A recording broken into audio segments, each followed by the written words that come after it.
মাত্র ৩ বছরের ব্যবধানে একই ছেলের কাছে আমাদের দুই বোনের বিয়ে হয়েছিল।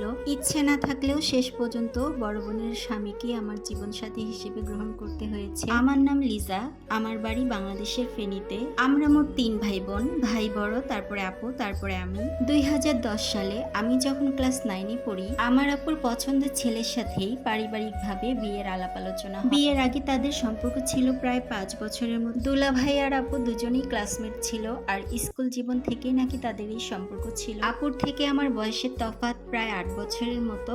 আপু আর দুলাভাই যেহেতু একই ক্লাসে পড়তো, তাই দুলাভাইও আমার থেকে ৮-৯ বছরের বয়সে বড় হবে। এত আয়োজন করে যেই ছেলেকে নিজের বড় আপুর জন্য বর করে আনলাম, সেই ছেলেকে নাকি নিজের বর হিসেবে গ্রহণ করতে হবে। এটাও যে আল্লাপাক আমার কপালে রেখেছিল কখনো তো আমি চিন্তা করতে পারিনি।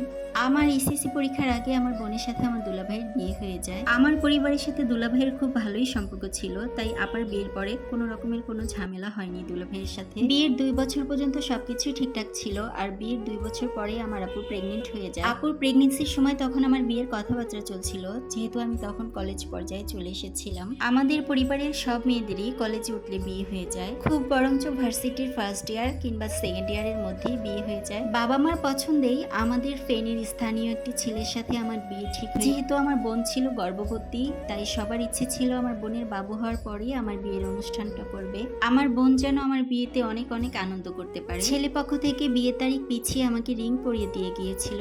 প্রেগনেন্সির শেষ সময়টাতে আপু আমাদের বাসাতেই ছিল, আর তাই প্রায় দুলাভাই আমাদের বাড়িতে আসা যাওয়া করত। আর যেহেতু আপু প্রেগনেন্ট ছিল, দুলাভাই বাসায় আসলে দুলাভাইয়ের প্রয়োজনীয় যাবতীয় যা কিছু করা লাগে আমিই করে দিতাম। সেই জন্যই দুলাভাইয়ের পছন্দ অপছন্দ সম্পর্কে আমার একটা বেশ ভালোই ধারণা হয়ে গিয়েছিল। একদম শেষ সময় শুনি বাবু আপুর পেটের মধ্যে যেভাবে আছে, সিজার করে বের না করলে একদমই বাবুকে বের করা সম্ভব হবে না। আর ডাক্তাররা আমাদের আগে থেকেই বলে দিয়েছিল ওটি থেকে বাবু অথবা মা যে কোনো একজনকে সেফলি বের করতে পারবে। এই কথাটি শুনে আমাদের পরিবারের সবার অনেক বেশি মন খারাপ হয়ে গিয়েছিল। এই কথাটি শোনার পরে আমরা সবাই আল্লাহ পাকের কাছে অনেক বেশি দোয়া করছিলাম, আর আল্লাহর অশেষ মেহেরবানিতে আপু এবং বাবু দুজনেই সেফলি ওটি থেকে বের হয়েছিল। ওটি থেকে বের হতে পারলেও আপু তুলনামূলকভাবে অনেক বেশি অসুস্থ ছিল। বাবু হওয়ার 3 দিন আগেই, ঠিক হাসপাতাল থেকে বাসায় নিয়ে আসার আগেই, আপু এই ছোট্ট বাবুটাকে আমাদের কাছে রেখে এই দুনিয়ার মায়া ত্যাগ করে চলে যায়। সেই দিনটি ছিল আমাদের পরিবারের কাছে অনেক বড় একটি শোকের দিন।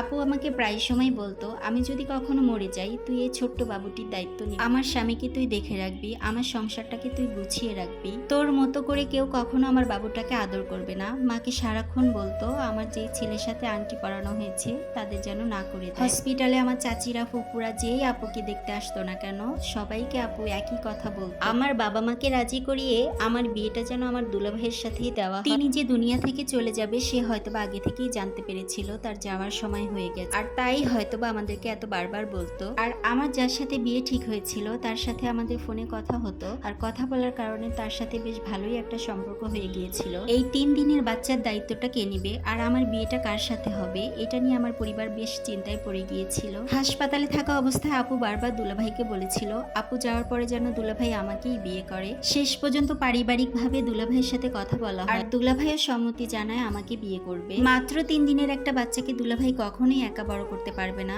আর আমাকে যেহেতু আংটি পরিয়ে গিয়েছিল, আমার বিয়ে হয়নি, তাই দুলাভাই আমাকে নিজেই এসে বলছিল তুমি চাইলে আমার বাচ্চার দায়িত্ব নিতে পারো, তোমার মতো করে কেউ আমার বাচ্চাকে আদর করবে না। তাই অনেক চিন্তা করে বাচ্চাটার মুখের দিকে তাকিয়ে বোনের শেষ ইচ্ছাটা পূরণ করলাম। বাবু নিয়ে সংসার নিয়ে আমি অনেক ভালো আছি আলহামদুলিল্লাহ। আমি বাবুকে কখনোই তার মায়ের অভাবটা বুঝতে দিব না। মাঝে মাঝে চিন্তা করি আমি কয়েকদিন আগে যদি আমার বিয়েটা হয়ে যেত তাহলে আমি কি করতাম এই বাবুটার জন্য, আমার ময়না পাখিটার তখন কি হতো, কে দেখতো তাকে। আল্লাহ পাক অবশ্যই উত্তম পরিকল্পনাকারী, আর সেই জন্যই হয়তোবা তখন আমার বিয়েটি হয়নি। আর আজকের এই গল্পটা ফেনী থেকে একটা আপু আমাকে লিখে পাঠিয়েছে। বোনের প্রতি বোনের এত ভালোবাসা দেখে সত্যি অনেক অবাক লাগলো।